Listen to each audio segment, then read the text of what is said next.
এবারের পহেলা বৈশাখে যেন এক অদ্ভুত চমক। মঙ্গল শোভাযাত্রার মাঝখানে দেখা মিলল এক বিশেষ হাসিনার। বাস্তবিক শেখ হাসিনার মতোই মুখভঙ্গি, দাঁতের গঠন, কিন্তু মাথায় শিং। চশমা নেই বলেই নয়, মুখের ভাবভঙ্গি এমনই যে বাস্তব শেখ হাসিনাকে যেন নতুন এক রূপে দেখা যাচ্ছে।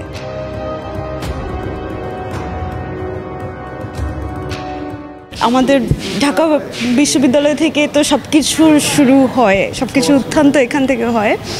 তো আমাদের যে অবশ্যই আমাদের যে ফ্যাসিস্ট সরকার পতনের পর প্রথম আমাদের খুবই আপনার ধরেন স্বকীয়তা বজায় রেখে খুবই স্বতন্ত্রভাবে উদযাপন করা আর কি আমাদের এই পহেলা বৈশাখ। তো মানে অবশ্যই এখানে নতুন কিছুই থাকবে, বাট লাইক আমরা হোপফুল যে সবাই এসে জিনিসগুলা ঠিকমতো নিজেদের মধ্যে অ্যাবজর্ভ করে নিতে পারবে আর কি, ওই স্বতন্ত্রটা আর কি আমাদের।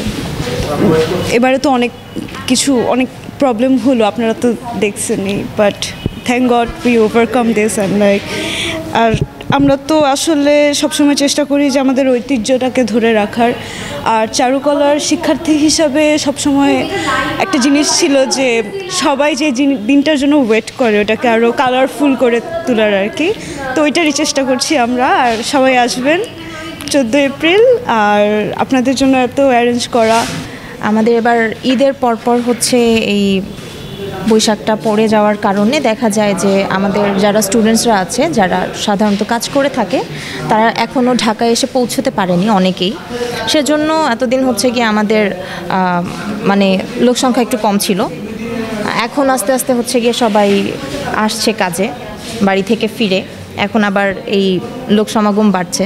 এখন কাজ করে দেখা যাচ্ছে যে ভালো লাগছে বেশি। নতুনত্ব বলতে এবার হচ্ছে আমাদের পটচিত্র, যেগুলো আমাদের খুবই ট্র্যাডিশনাল, পটচিত্রটা এবার ইনক্লুডেড হলো। আর হচ্ছে ক্ষুদ্র নৃতাত্ত্বিক গোষ্ঠী যারা, মানে আমাদের আদিবাসী যারা, তারা 30টা জনগোষ্ঠী, তাদের কালচারাল শো এখানে হবে এবং তারা হচ্ছে আমাদের এই মঙ্গল শোভাযাত্রায় অংশগ্রহণ করছে। এটা আগে কখনো ছিল না, ঢাকা বিশ্ববিদ্যালয়ে শুধু মঙ্গল শোভাযাত্রা হতো, বাট এখন হচ্ছে বিশ্ববিদ্যালয়ের সাথে সাথে ক্ষুদ্র নৃতাত্ত্বিক গোষ্ঠী যারা, তাদের কালচারাল প্রোগ্রামটা আমাদের সাথে ইনক্লুড হচ্ছে। এবং এবার 6টা মূল স্ট্রাকচার থাকছে। ইলিশ মাছ থাকছে, বাঘ থাকছে, পালকি থাকছে, তারপর হচ্ছে পাখি থাকছে, মুগ্ধর পানির বোতল থাকছে এবং স্বৈরাচারী শাসকের প্রতিবাদে একটা প্রতীকী, অশুভের প্রতীক একটা আমাদের মুখোশ থাকে, সে মুখোশটা থাকছে।